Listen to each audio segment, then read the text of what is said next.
For decades, Islamic extremists have relied on their interpretation of the Quran to justify jihad. But last year, a respected Muslim scholar and jurist issued a fatwa against terrorist and suicide bombers, warning that violence was a breach of the beliefs of Islam. Dr. Tahir-ul-Qadri is a former professor of law at the University of Punjab and advisor on Islamic law to the Supreme Court of Pakistan. Tahir-ul-Qadri, welcome to the studio. Nice to have you here. Thank you very much. Can we talk about Afghanistan for a moment? What impact do you think the gradual withdrawal of Western forces after being in the country so long is going to make for the future of the Afghan people? I think when NATO forces took over, they had ultimately to give the possession finally to the Afghan people. This was in their original plan, and it had to be.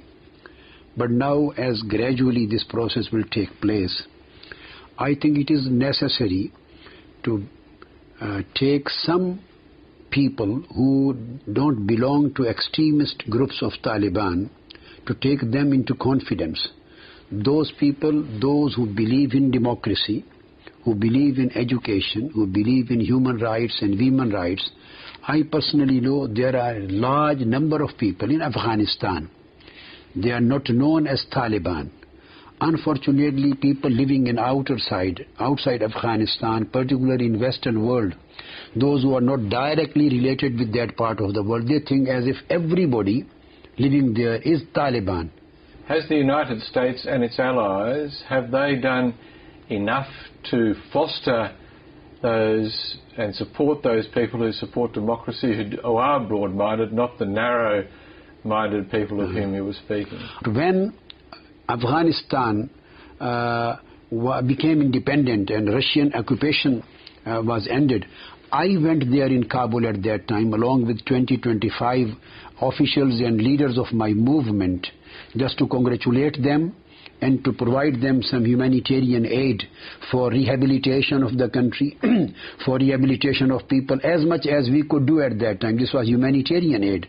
So I met many people at that time who were totally against Taliban and against Talibanization, and they were not Taliban-minded people. I don't know where they are now. They must be contacted. At that time, Professor Sibwatullah Mujaddidi, he was the caretaker, or you can say interim president of that time. So he was also one of my friends.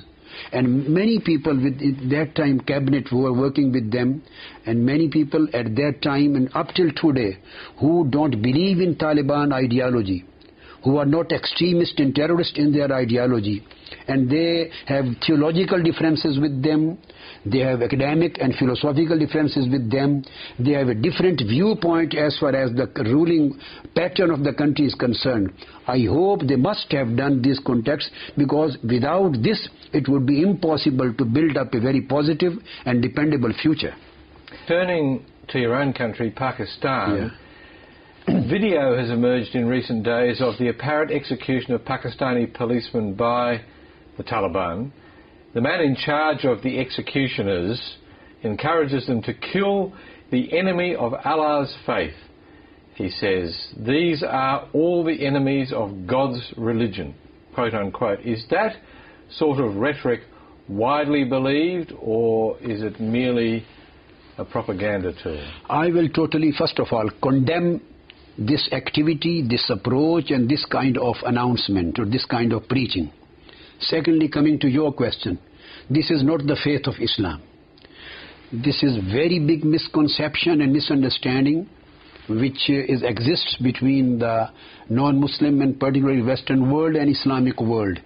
And one of the major reasons are some handful extremists and terrorists, those I think who have hijacked certain terms of Islam and teachings of Islam.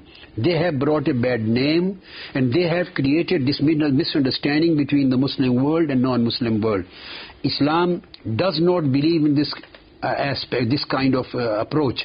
Islamic viewpoint is that life and blood of a non-Muslim is equally substantially and equally significant as the life and blood of a Muslim. If what you say is the case, why is it then that other people of faith are able to convince, what is it in the Quran or in the teachings of the Prophet that enable them to say to people that suicide bombing, acts of terrorism are justified, and in fact to announce their own fatwa in that way? So as I have mentioned in this fatwa also, as you have said, the basic thing is that neither suicide bombing is justified in any case. Well, why do so many people totally believe, forbidden. So many Muslims believe that it is? No. They're totally wrong. Many people among the Muslim community do not believe it. They are a very small minority. These are criminals. These terrorists are totally criminals. They are crazy people. They have never learned the proper teachings of Islam. They are not scholars. And they have never learned the proper classical books explaining the teachings of Quran and Sunnah. They are just warriors. Either they have some political agendas, or they are reactionaries of certain international political situations which they are dissatisfied with. But instead of doing these activities on the name of their political agenda, unfortunately they are misusing the name of Islam. Islam Tahir-ul-Qadri, thank you very much for your time. Thank you very much too.